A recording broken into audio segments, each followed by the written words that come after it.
नमस्कार, स्वागत है आपका बीटीवी न्यूज में। आपके साथ मैं हूं सना और आइए खबरों की शुरुआत से पहले एक नजर डाल लेते हैं हेडलाइंस पर।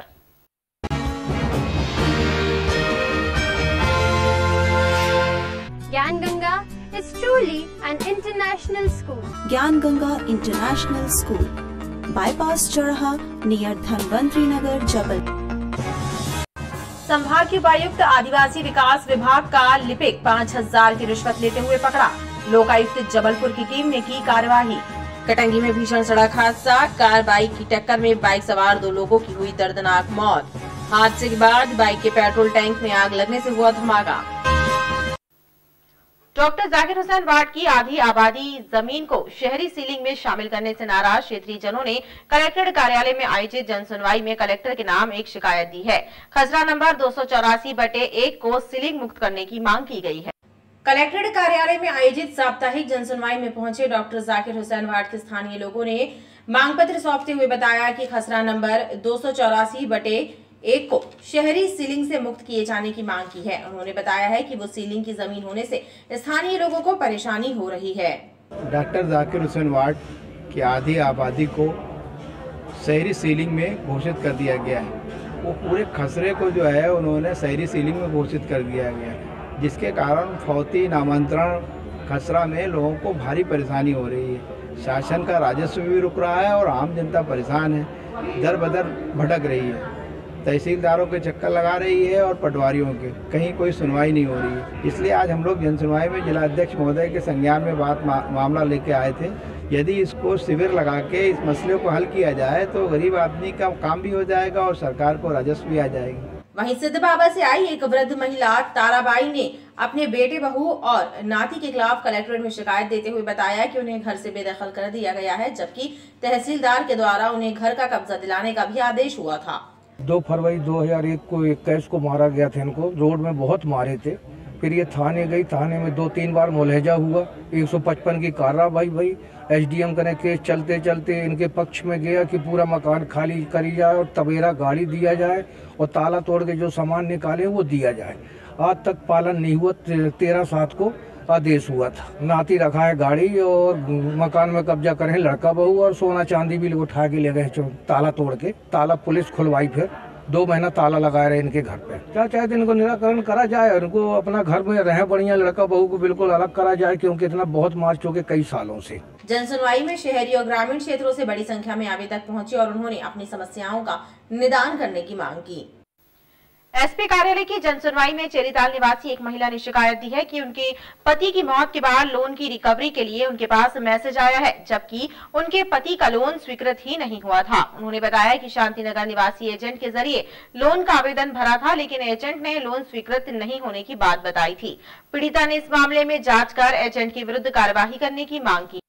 एसपी कार्यालय की जनसुनवाई में चेरीताल से आई ममता गुप्ता ने बताया कि उनके पति ने शांतिनगर में रहने वाले गुप्ता दंपत्ति के जरिए मुद्रा लोन के लिए अप्लाई किया था, लेकिन गुप्ता दंपत्ति ने उनसे कहा कि लोन नहीं हुआ। वहीं कुछ दिनों बाद उनके पति की मौत हो गई और बाद में उन्हें पता चला कि पति के नाम पर लोन निकला था। जब उन्होंने चंदन गुप्ता से बात की तो उन्होंने 3 लाख रुपए लौटाए। इस मामले की निष्पक्ष जाँच कराने की मांग उन्होंने की है। लोन खिलाने दुकान करे थे तो बोले चलो ठीक है। हम आए वहाँ से, मैडम सब साइन करा ली थी। मैडम साइन करा के बाद बोले हमारे मिस्टर गए बैंक में, तो वहाँ पैसा निकल गया था पूरा। बोले वहाँ गए तो बोलते हैं कुछ नहीं होगा। मैं बोले जा रहे हैं आप वहाँ, तो बोल रहे जो कराना तो करा लीजिए, मैं कुछ नहीं करेंगे। तो डर के मारा 3 लाख दे दिए हैं, 3,10,000 दे दिए हैं। रजनी गुप्ता तो मेरे पूरा नहीं दे रहे हैं। मेरे मिस्टर के नाम से निकाले थे पैसा, वो मेरे मिस्टर के नाम से भरा था फार्म, वो चोरी पूरा पैसा निकाले अपने बैंक में डलवा के। जनसुनवाई में आई वृद्ध महिला ने अपनी लापता बेटी की तलाश की गुहार लगाई है। उनका आरोप है कि लड़की के साथ काम करने वाला लड़का सोनू उसे बरगला कर ले गया है। हमारी लड़की गुम गई है, सोनी कोरी के संगे चली गई है और वो की मम्मी को 2 दफे फोन आया है और बता नहीं रही है बे, और हम ढूंढ के परेशान हो रहे और थाने में रिपोर्ट करें तो कोई बात नहीं हो रहा हुआ। पिछले महीने 28 तारीख को काम करती थी वो इधर स्टेशन में करती रही सोनी कोरी के संगे। रिपोर्ट हम लिखवाई है 28 तारीख को 11 बजे रात को। तो पुलिस कहती है कि हम ढूंढ के बताएंगे 181 में लगाए थे हम फोन, तो वो भी कटवा देन है हमसे कि हम ढूंढ के देंगे। हाँ, हम कहते हैं हमारे बच्चे के हमारे पास ले आन दो। जनसुनवाई में लगभग 35 मामले पहुंचे, जिनका निराकरण करने के निर्देश एएसपी ने संबंधित अधिकारियों को दिए। करीब 35 मामले आज जनसुनवाई में आए हैं, जिसमें मुख्यतः पारिवारिक कलह के मामले आए हैं।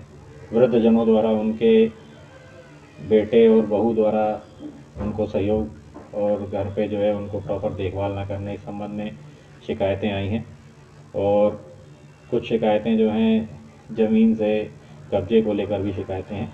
सभी प्रकार की शिकायतों के वैधानिक निराकरण हेतु संबंधित अधिकारियों को निर्देशित किया गया है और इनका वैधानिक और संतुष्टिपूर्वक जो है निराकरण करवाया जाएगा। ब्रजमोहन नगर विस्थापित बस्ती में बिजली पानी जैसी मूलभूत सुविधाओं का अभाव है। गरीब परिवारों ने नगर निगम की जनसुनवाई में पहुंचकर मदद की गुहार लगाई है। क्षेत्र में बिजली के कनेक्शन तक नहीं दिए जा रहे हैं, जिसके चलते लोगों का जीना मुश्किल हो रहा है। नगर निगम में आयोजित साप्ताहिक जनसुनवाई में इस सप्ताह कुल 27 शिकायतें पहुंची, जिनमें अधिकांश शिकायतें अतिक्रमण शाखा और भवन शाखा से संबंधित रहीं। रामपुर ब्रजमोहन नगर विस्थापित बस्ती से आए लोगों ने बताया कि क्षेत्र में बिजली का ट्रांसफार्मर तक नहीं लगा है, जिसके चलते गरीब परिवारों को बिजली के कनेक्शन नहीं मिल पा रहे हैं। इसी प्रकार पानी की भी किल्लत है। ब्रजमोहन नगर विस्थापित बस्ती, जहाँ प्रशासन ने लोगों के मकान तोड़ के मदन महल और अन्य जितनी भी जगह मकान तोड़े गए उनको लाके विस्थापित कर दिया वहाँ पर, और उसके बाद ये लोग आवेदन देते हैं कि मीटर लगा दें, तो वो मीटर भी नहीं लगा रहे, ना ट्रांसफार्मर लग रहा और ना बिजली का कनेक्शन मिल रहा। सिर्फ एक ताना सुनने मिलता है कि आप बिजली चोर हैं। उसके संबंध में हम लोगों ने पहले भी आवेदन दिए और आज फिर से आवेदन दिए हैं कि तत्काल वहाँ ट्रांसफार्मर लगा दिया जाए। पानी की टंकी नया गांव में बनी हुई है, उस पानी की टंकी की टेस्टिंग हो गई, लोग आवेदन लेकर के घूम रहे हैं, वहाँ पे फ्लोराइड का पानी पी रहे हैं मजबूरी में। वो टंकी चालू हो जाए तो लोगों को नर्मदा जल उपलब्ध हो जाए। शीघ्र निराकरण नहीं होगा तो यहाँ बड़ा आंदोलन किया जाए। इसी प्रकार माणोताल दीनदयाल वार्ड से आए लोगों ने पानी की समस्या एवं गुप्तेश्वर से आए लोगों ने अतिक्रमण की शिकायत की है। मैं माणोताल नई बस्ती से वार्ड नंबर दीनदयाल, और हम लोग को 2 साल से बहुत ज्यादा पानी की परेशानी है और बार बार हम लोग नगर निगम आते, हमारी कोई सुनाई नहीं हो रही है। दीनदयाल वार्ड के अंतर्गत माणोताल नई बस्ती में पानी की समस्या को लेकर हम लोग 25-30 लोग नई कॉलोनी से मांग करने आए हैं। कमिश्नर साहब के यहाँ आवेदन भी दिया, हमने 3 बार आवेदन दे चुके हैं, ये 4थी बार का आवेदन है हमारा। पानी की समस्या है, ऐसी स्थिति में भी हमारे यहाँ टैंकर से पानी की सप्लाई होती, वो भी गंदा पानी आता है। तो मैं पार्षद दीनदयाल वार्ड से करीब 3 वर्षों से मांग कर रहा हूँ, लेकिन हमारे यहाँ की समस्या सॉल्व नहीं हो रही। मेरा कमिश्नर साहब से आग्रह है बार बार, और हमारी आम जनता का भी आग्रह है कि हमको पानी की सुविधा जल्द से जल्द उपलब्ध कराई जाए, अन्यथा अब हम अनशन करने पे मजबूर होंगे। सभी शिकायतों पर सुनवाई करते हुए अपर आयुक्त महेश कुमार कोरी ने आवेदकों को त्वरित कार्यवाही का भरोसा दिलाया है। लोकायुक्त की टीम ने संभागीय उपायुक्त आदिवासी जनजाति विकास विभाग में पदस्थ लिपिक मनीष परते को 5000 रुपए की रिश्वत लेते हुए गिरफ्तार किया है। लोकायुक्त डीएसपी जेपी वर्मा ने बताया कि टिकरिया मंडला निवासी आरती झारिया का शिक्षक वर्ग 2 में चयन होने के बाद जारी आदेश देने के एवज में रिश्वत की मांग की गई थी। संभागीय उपायुक्त कार्यालय जनजाति एवं आदिवासी विकास विभाग में पदस्थ लिपिक मनीष परते के द्वारा मंडला जिले के निवासी पवन झारिया और उनकी पत्नी आरती झारिया से 10,000 रुपए की रिश्वत मांगी गई थी। दरअसल आरती झारिया का चयन शिक्षक वर्ग 2 के लिए हुआ था, जिसके आदेश कार्यालय से जारी होना था और उसी आदेश को जारी करने के लिए मनीष परते ने रिश्वत मांगी थी, जिसकी शिकायत पवन ने लोकायुक्त में की थी। लोकायुक्त की टीम ने मनीष को 5,000 रुपए की रिश्वत लेते हुए रंगे हाथों पकड़ लिया है। जब ये आदेश प्राप्त करने के लिए आए तो उन्होंने इनसे 10,000 रुपये की मांग की। इसकी शिकायत उन्होंने पुलिस अधीक्षक श्री संजय साहू साहब को दिनांक 18 फरवरी को की थी। आज दिनांक 22 फरवरी को संभागीय उपायुक्त आदिवासी कार्यालय के लिपिक श्री मनीष परते को 5,000 रुपये की रिश्वत लेते हुए रंगे हाथों पकड़ा गया। लोकायुक्त द्वारा की गई इस कार्यवाही के दौरान कार्यालय में हड़कंप मचा। एसआई और सिपाही के पद पर पदस्थ 185 पुलिस कर्मियों के द्वारा पुलिस अधीक्षक कार्यालय में आयोजित पूरक परीक्षा में हिस्सा लिया गया। परीक्षा प्रभारी के अनुसार इस परीक्षा को पास करके परीक्षार्थी अपने रुके हुए इंक्रीमेंट को हासिल कर पाएंगे। एसपी कार्यालय में आयोजित पूरक परीक्षा में 185 परीक्षार्थी शामिल हुए, जिनमें एसआई और सिपाही पद पर पदस्थ पुलिसकर्मी शामिल रहे। परीक्षा प्रभारी ने बताया कि ऑनलाइन परीक्षा आयोजित की गई है। इस परीक्षा को पास करने के बाद इन पुलिसकर्मियों के रुके हुए इंक्रीमेंट दिए जाएंगे। वहीं जीआरपी के भी 44 कर्मचारी शामिल रहे। सिर्फ जिले के 185 लोग हैं जबलपुर जिले के। इसके अलावा जीआरपी जबलपुर के भी लगभग 45 अभ्यर्थी हैं जो यहाँ तक परीक्षा दे रहे हैं। इस एग्जाम को पास करके वे अपने पद पर ही रहेंगे, लेकिन उनके जो रुके हुए इंक्रीमेंट है वो उनको इंक्रीमेंट लगने चालू हो जाएंगे। यदि वे पूरक परीक्षा में अनुत्तीर्ण होते हैं तो उनके इंक्रीमेंट नहीं लगते हैं, और यदि वे पूरक परीक्षा में उत्तीर्ण हो जाते हैं तो उनके इंक्रीमेंट लगने चालू हो जाते हैं। पेपर ऑनलाइन हो रहे हैं और ये ऑब्जेक्टिव टाइप क्वेश्चन है जिनकी लिंक PSQ के माध्यम से आती है। 1 घंटे के लिए स्लॉट खुलता है। उस 1 घंटे के स्लॉट में इन लोगों को पेपर। मोबाइल इंटरसेप्टर वाहन के जरिए हाईवे पर चेकिंग अभियान चलाकर तेज गति से गाड़ी चलाने वाले चालकों के विरुद्ध चालानी कार्यवाही की जा रही है। इसी श्रृंखला में माड़ोताल कटंगी बाईपास सहित भेड़ाघाट बाईपास पर तेज रफ्तार वाहन चालकों के चालान काटे गए।